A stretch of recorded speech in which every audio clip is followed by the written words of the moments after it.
good? Yeah. All right. Umoya ulight, umoya ubright. Welcome to Mamiya Moments. As we promised, we are upping the game now. We're not just gonna lay in bed and go, "Good morning, guys," and be lazy about it. We decided that Mamiya Moments is going to be an official show where we unpack things. If you've been on this YouTube channel from the start, you'll know that it started off with conversations with Ntiki Mazwai, which is basically a Mamiya Moments. That's how we started, and then we got cut off incidentally by the lawsuits, which are going to come up in today's episode. Today we're going to unpack the women's shutdown, the state of women in South Africa. We're just going to unpack all of it, what's happening. As we saw today, there's the women's shutdown. What are women upset about? What's the issue? Let me start by saying that I don't know what year it was, but we're often working with Steve, and we learned about Makis Kosana. Makis Kosana was the first victim of necklacing in the townships during the apartheid era. Makis Kosana was a woman. Is it not interesting that the first victim of such horrific violence was a woman? So this speaks to South Africa, really, and it speaks to how we treat our women. Let me start by saying that in Africa, women are respected. Women were revered, and before colonialism and westernization, women were on a pedestal in Africa. We come from matriarchal systems. We were the leaders. We were the boss ladies, basically, and we know this. We know this because even in this generation, it's single mothers that are the boss ladies. The households are run by women. So we respected this, and men respected that position. Men respected their position as well because they were so secure in their masculinity. They were so secure in their roles. They were so secure in the fact that they knew that they must look after the women. Down to a point where, if you're amongst traditional Zulu men, you often hear them speaking about konumfaz. You can't speak like this, konumfaz. So even the way they spoke around us had an element of reverence and respect because we understood that women are a portal, and we understood the importance of the womb. And we understood that we need to look after the one with the womb because that they grow our families, our generations. They are to do with the nurturing. As you know, women are there. We multiply things. That's why the guys go off and hunt, then they come and bring it home. Then Tina, we know how to. It's just the way it is, guys. Like, no arguments, please. It's just the way it is. Women just know how to do this thing. Even a lot of men, they take their salaries back to their women because the woman knows, okay, this is the economy. This is what our household runs like this. Men are not in the detail side.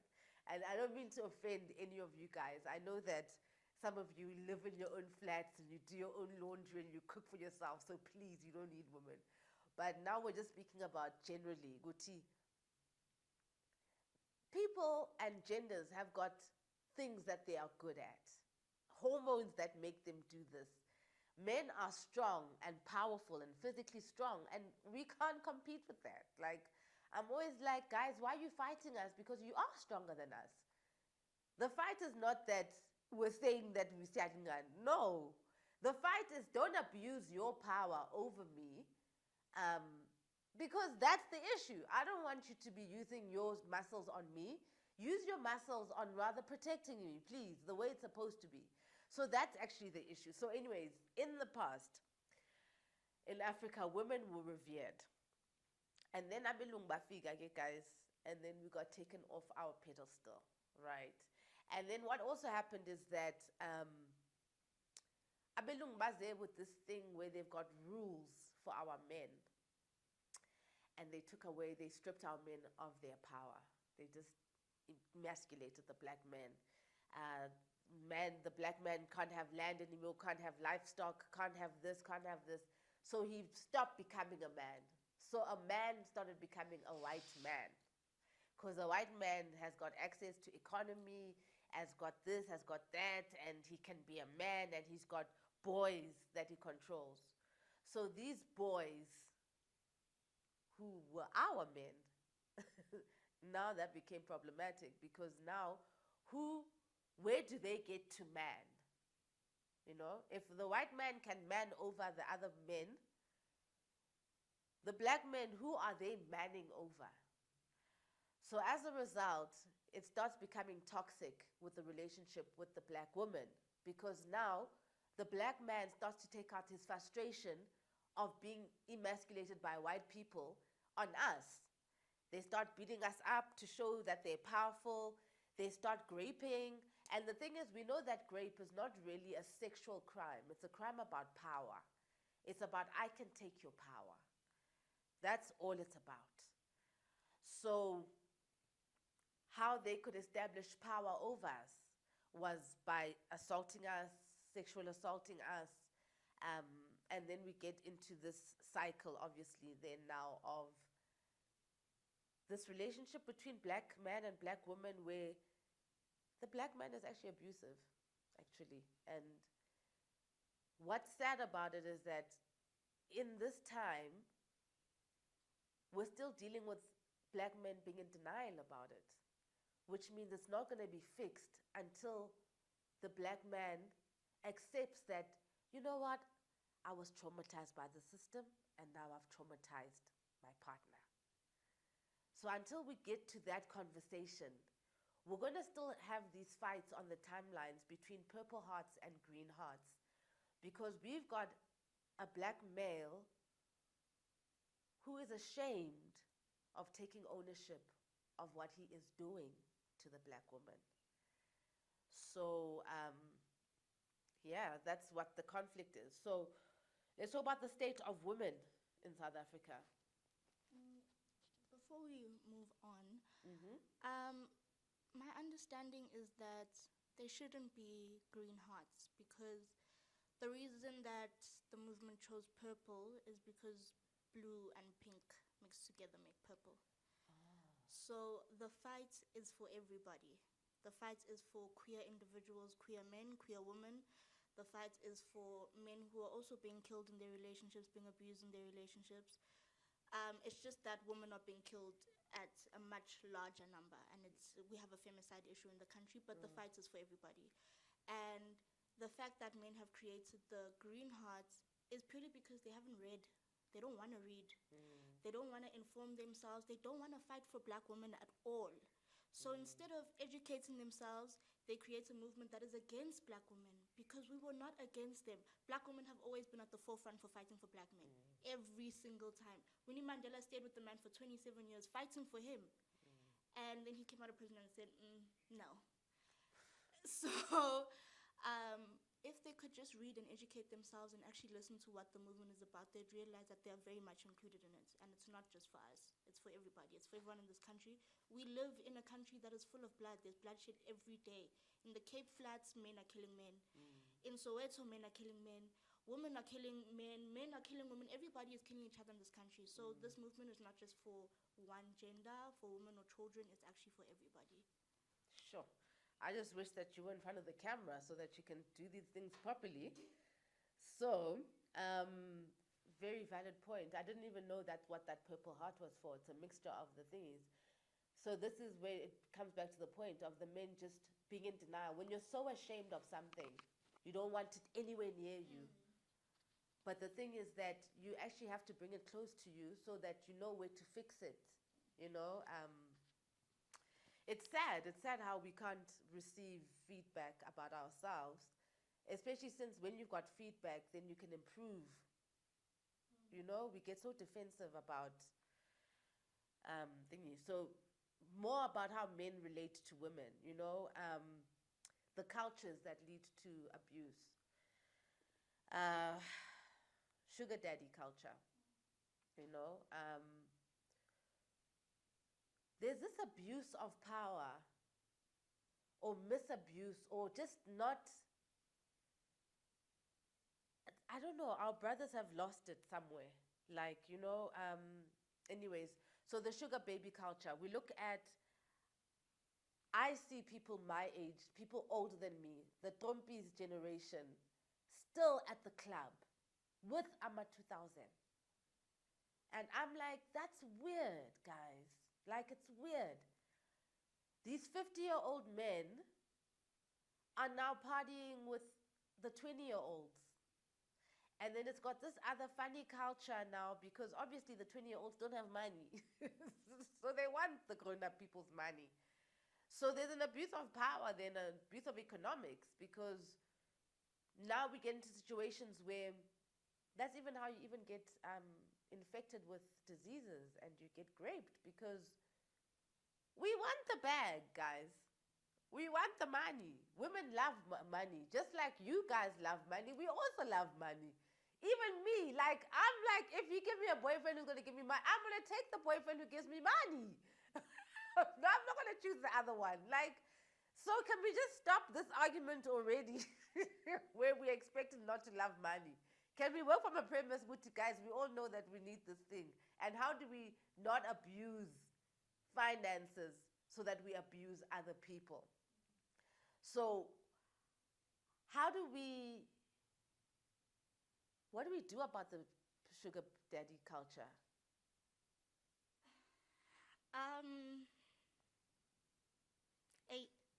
It's a pandemic, in my opinion, especially being 25. A lot of girls are, especially like, yeah, from like 19, 20 to your mid-20s, because as you're not making money at that time. Yes. You out of varsity, or you're in varsity and then going into work, not really making that much money. And men know that. And instead of being anchors in society as grown men, they've decided to abuse the fact that young professionals don't have money. So I don't know how we fix it really, because it feels like it's a snowball.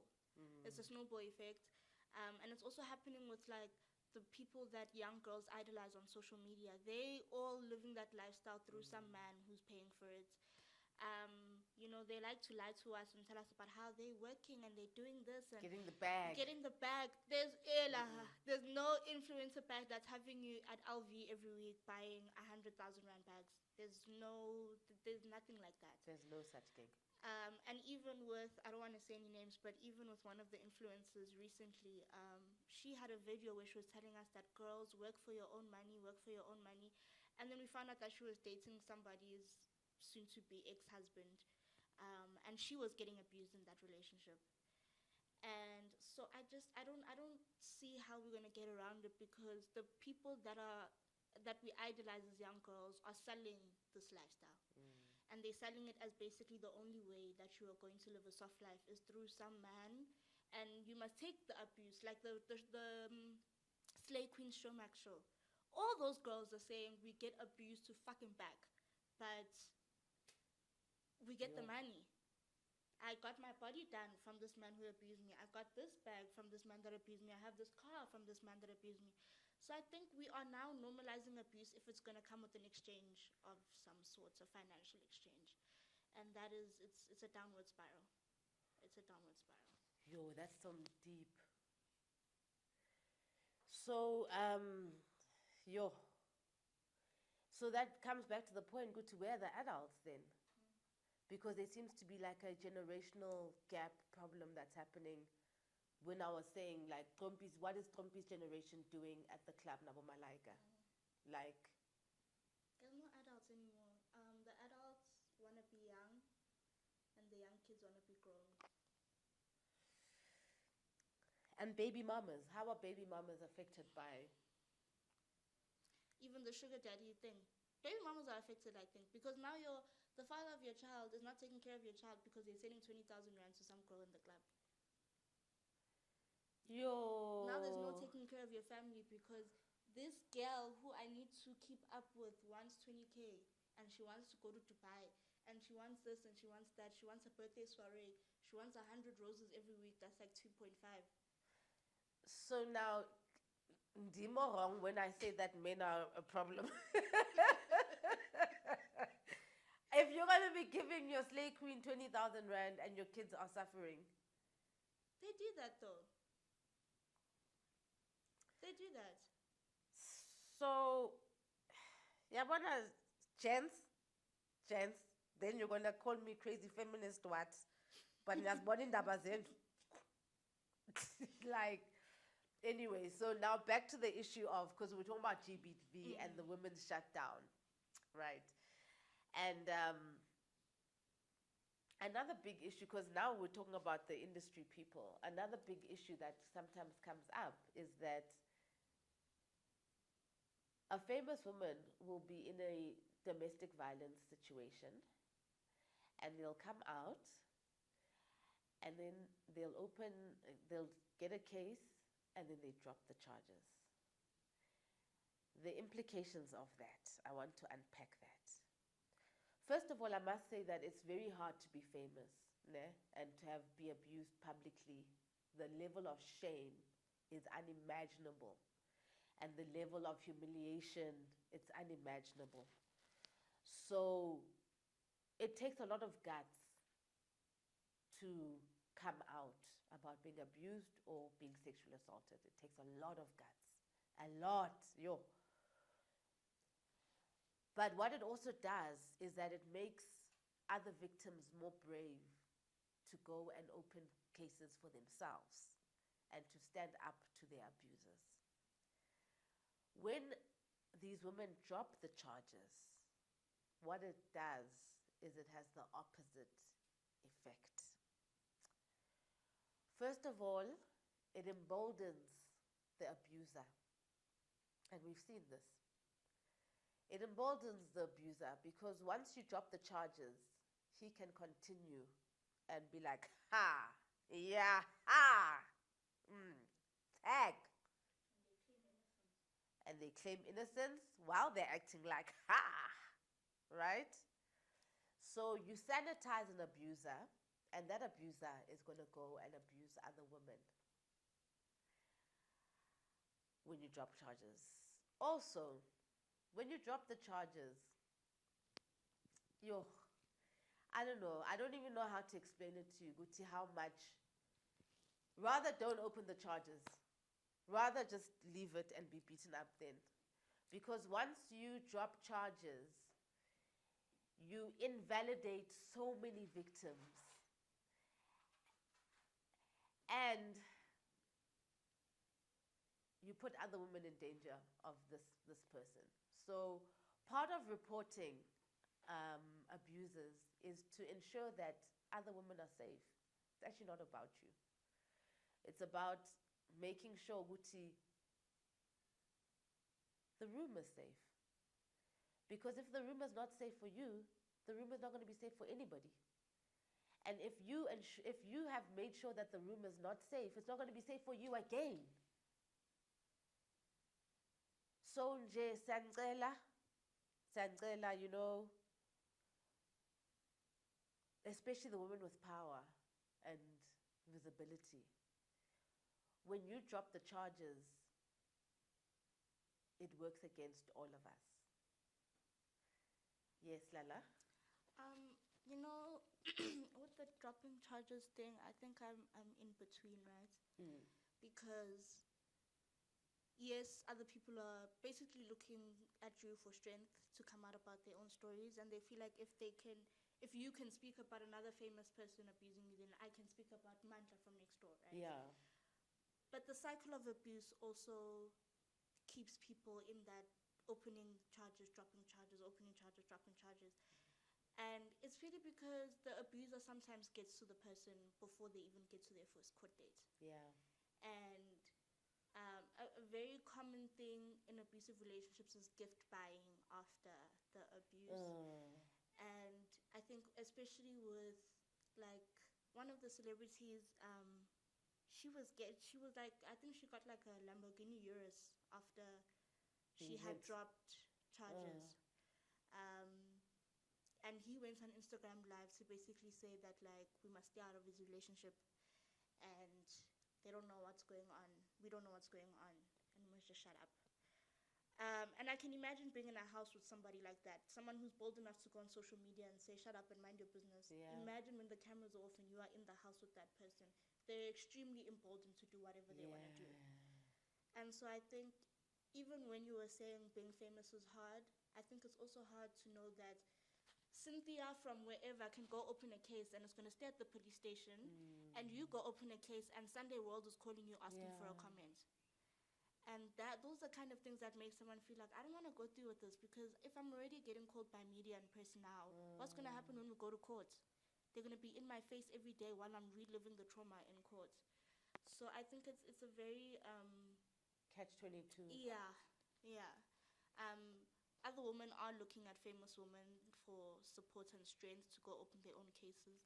But famous women also have a lot more of a burden to carry. Are human also. Yeah, and are human as well. And also don't want all their business out there in the street. You know, no one wants everybody to know that Dibetiwe.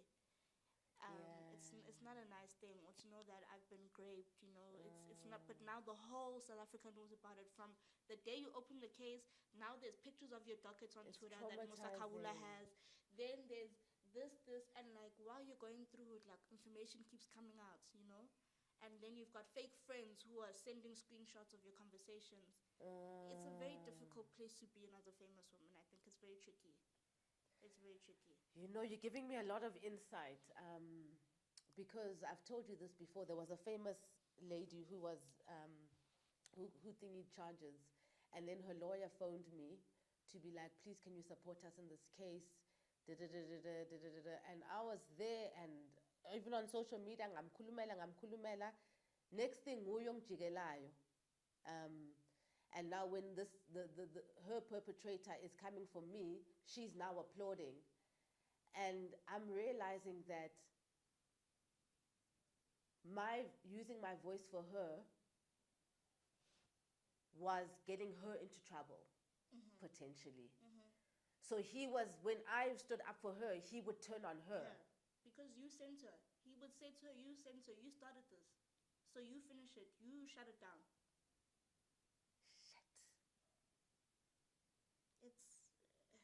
Men are something else.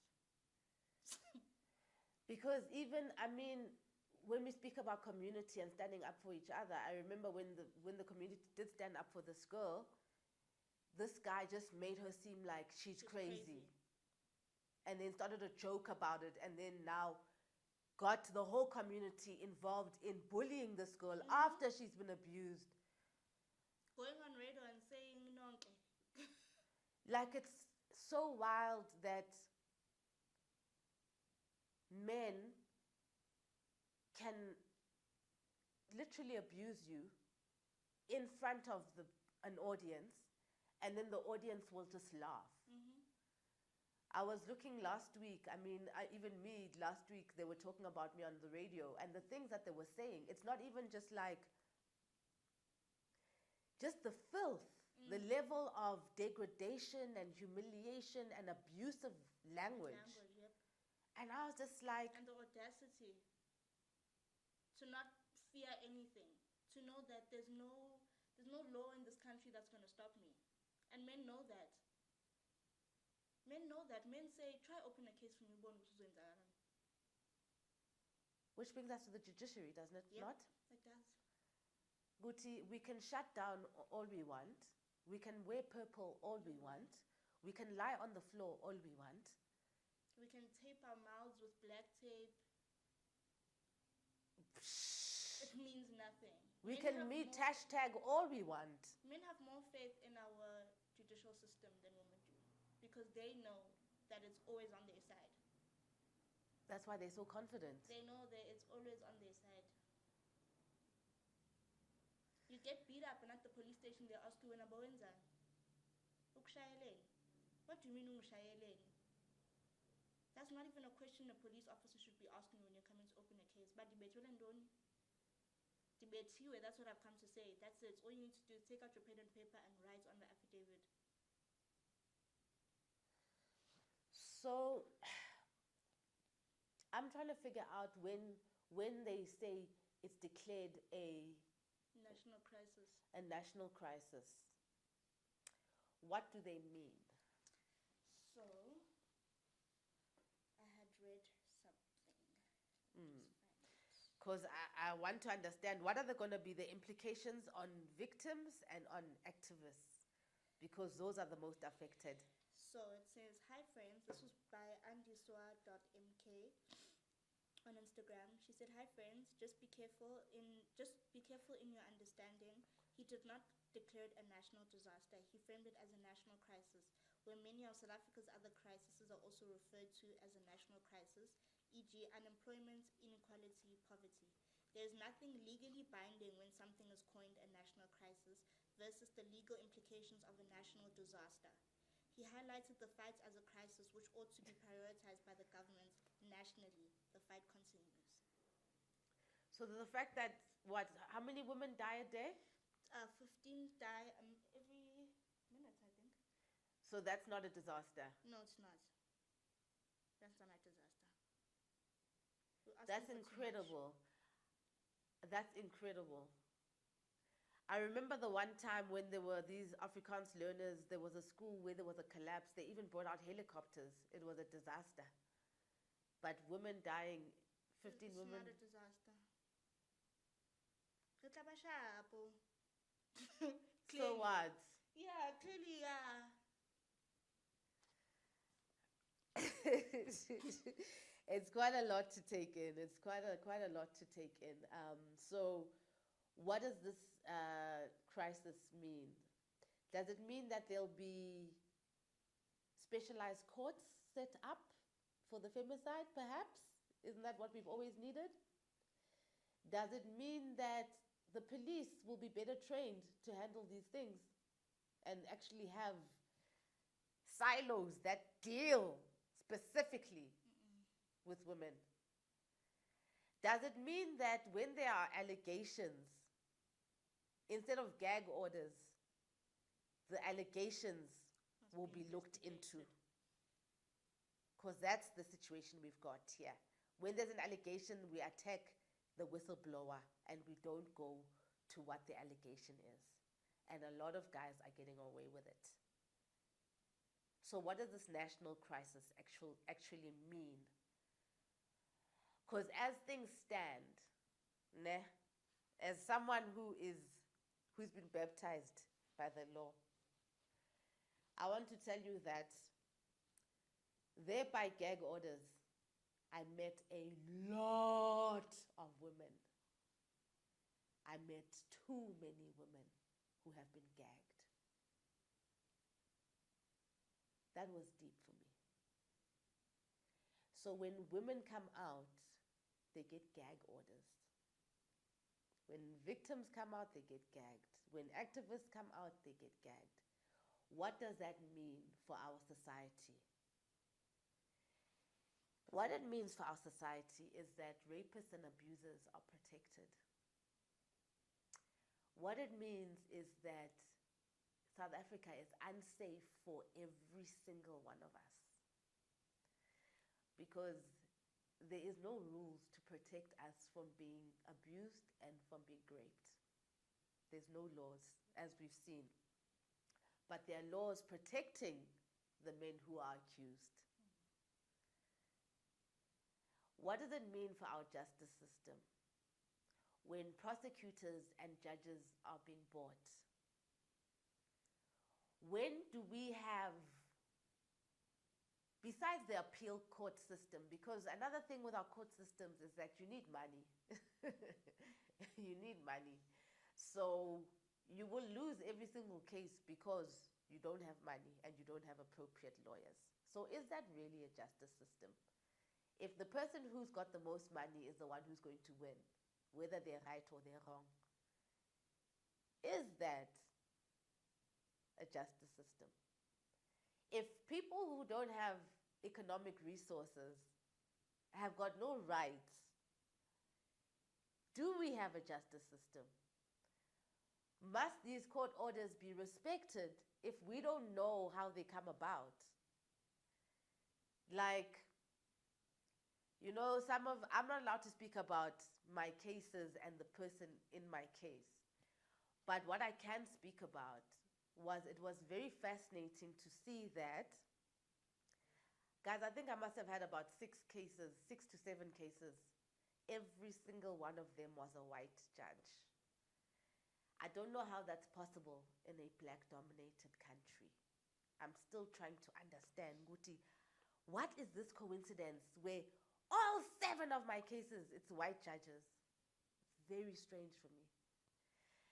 And also, in terms of the women's shutdown, and I say this not because I want to cause shit, but because I want, in history, when you guys come back to my story, you must see that I was always talking. I don't want to give you an excuse, good to, oh, we didn't know. Remember how the apartheid whites didn't know about apartheid? Now I want you to know that you watched me getting abused. And I want you to know that I did keep saying it. And then you guys took sides. I want you to know that the tweet that I got sued for was tweeted by Women for Change. They were the original authors of that tweet that had names on it. And when we got to court, when my lawyers were arguing, the other person's lawyer said that, no, we don't even know that Women for Change exists. We don't know. You are the one who is in trouble for retweeting this. We don't know that they exist. When I got back home that day, I phoned Women for Change because I used to be the ambassador. But you guys don't exist. Then Sabrina, who owns Women for Change, said, that's funny because this very same lawyer phoned me last week asking me if he can help me with my cases, and he was hitting on me. So inside the courtroom, it means that he knew that Women for Change existed. And now I've got this court order based on something that is not factually correct. So that's why ngithi mina ngizomane ngiyikhuluma le yami case, guys, nizongixolela andizuthula tu. Every chance I'm going to get, I'm going to talk about it. Because how South Africa treats women, I'm the epitome of that. How I've been abused for decades, to everybody's pleasure and laughter, speaks to how women are treated in South Africa, especially women who've got voices and are powerful and have got an energy around them. I will never cry and complain, guys. I saw you do this to Winnie Mandela. I saw you do this to Lebo Mathosa. So who am I to expect some special treatment? I've seen you guys, how you treat strong women. So I want us to unpack ukuthi these lawsuits nazo zakhona. So now we even get gag orders. And I was talking about how many women are met there by gag order. So there's a lot of women there who can't speak. But the people that they've accused can speak. So we've got a judiciary that gives out judgments that will oppress one person's freedom of expression. And you'll say that no, freedom of expression doesn't involve defaming someone. But until we have actually a case around the allegations, we don't know if it's defamation. We don't know if it's defamation if a girl has come out and said, these people raped me, and then we support that girl. Then you say, we're defaming you. We don't know that we're defaming you because asazi angithi. So mayiqale pha iqala khona. The allegations must be put to the table before we start with defamations and blaming other people and whatever. Let's start with where does the smoke come from? Because I think that is important. Because until we establish where the smoke comes from, there are going to be millions of women in the gag order corner and abusers going nicely, willy-nilly, boldly, confidently, by the interview, by the. So basically, yeah, I think I just wanted to come back to the point of our justice system, our police that are not trained for rape and abuse allegations, our prosecutors that get bought, and take bribes, as well as our judges that do the exact same thing. So now let's talk about social media. You know, we're often seeing how men post about social media. I don't know if you've noticed, Malika, like, all these big Twitter accounts, how they speak about women Yeah. and how it's normalized. Like the one who refuses to remove a young girl's picture as his profile picture. He knows himself. Mm-hmm. That is a form of abuse, in my opinion. You're subjecting this girl to all the abuse because you're on Twitter being misogynistic. And then people find this girl on other social medias and think that she's actually saying those things under a different name. Social media has become very dangerous. Men shouldn't have social media. It's their way of perpetrating their abuse without laying a hand on somebody. Doesn't that also speak to consent? It does. It does. The new AI thing where they're taking pictures of women and saying, Grok, undress her. That's insane. That's rape. Yeah. That is rape. You cannot be on social media asking AI to undress somebody when they do not post So an undressed disgusting. picture of themselves. It is disgusting. Social media is just... Because I was looking at, when you compare how women tweet and how men tweet, we're not seeing this vile energy from women about men. Women just want a man who's rich. And then the men get offended because they're not rich. The whole green heart thing is because the woman treats us as ATMs. We are dying. You guys are talking about money. We are dying. We are dying. And you guys are talking about it like money. Seriously. They just die. Yo, guys. So I just wanted to bring attention to that let's look at how you gentlemen are tweeting. And I'm sure I'm sure now it's only women left with this chat. But how men tweet about women and they post about women and the sexualization and the objectification, and women are posting about their outing or their new car, right? Their new house, their degree, their families. It's kind of embarrassing, actually. Look at what men are tweeting, look at what women are tweeting, and we'll have that conversation. Then we also talked about how leaders enable abusers. Because they're abusers themselves. Our president can't declare a national disaster because he's going to have to arrest his homies. Amongst other things. It is too. Last time, after 500,000.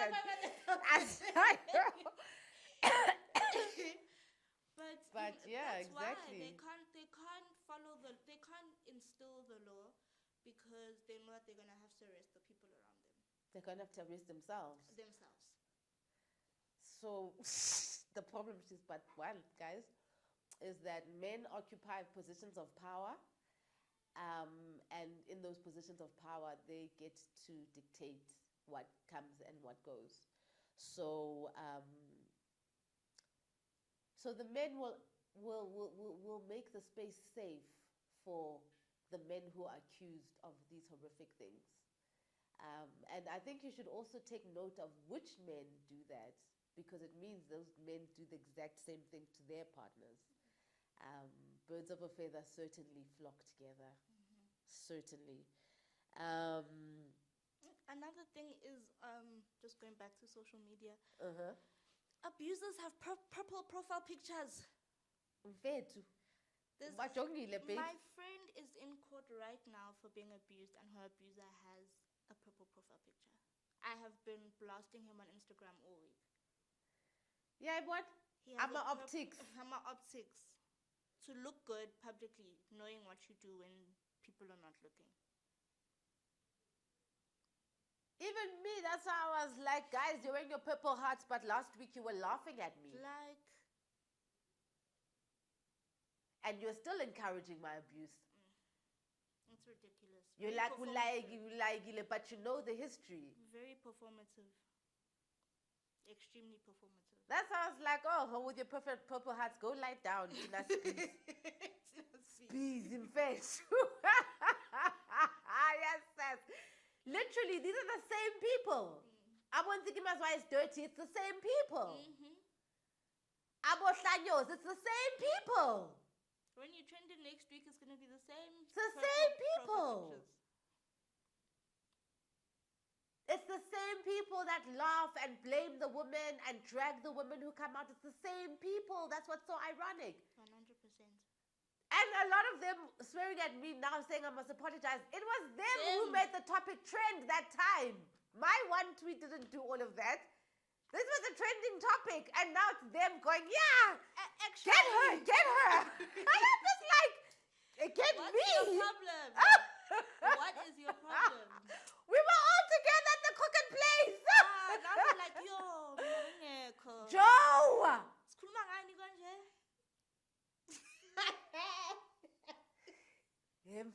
That's why you tell women for change yini futhi nenza ama event nazi ukuthi ngibhadala ama lawsuit enu la. Hey my friend. Then the last point, Lala, culture and family. How does that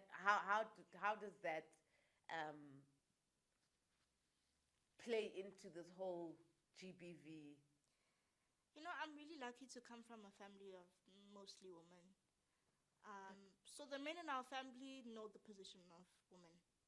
You don't find men in our family who are, I mean, they be sideways in other things, but they understand their position and where women stand as well. Yeah.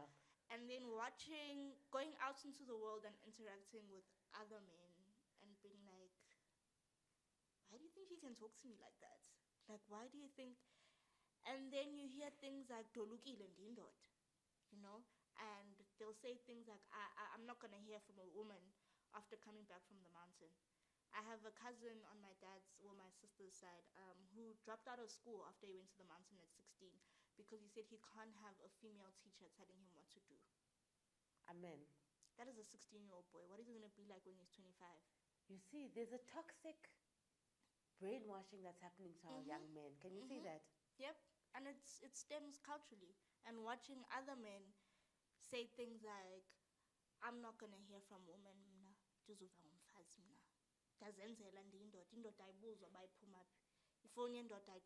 all these rules for women around men, but they're not being deserving of it. They abuse you in order for you to respect them. You know what's so funny about that? Because they love to use the submissive thing. The thing about submission, it's very easy to submit to a man who treats you well. It comes naturally. It comes naturally. So this entitlement to submission is weird on its own. It's like they can abuse you. They're like, why aren't you letting me abuse you? What's wrong with you? It's so wild. Because I'm always like, this is so wild. Like, I know myself in love.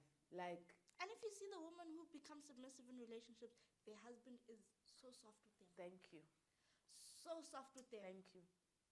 It's the same husband who's like, no, guys, I'm not going to do that. My wife, no, my wife is at home. You know, it's on both sides, actually. They both submit. The woman submits to Mina. I know if you treat me well, I will serve you dinner on my knees. And I'm a crazy girl. But if you are treating me well, you'll see things. You will be like, wow, this is the same crazy person. So that's it, guys. If you want us to submit to you guys, be nice. Treat us nicely. It's so simple, this thing. It's like really, I don't know why it's becoming like, oh, submit. No, just be nice to me. It doesn't need money. It doesn't need anything. Just be nice to me. Just be nice to me. And I think that's the moral of today's episode. Is gentlemen, just be nice to girls. Just be nice to the girls. You are stronger than us. You've got more muscles. You can beat us down. You can kill us. Yes, it's true. You're showing us that you can do that. But can we try something different now? Can you try a different approach? Can you be nice to us? And let's see where we can take it. We'll see you guys again next time. And I promise you, my like, I will be on screen.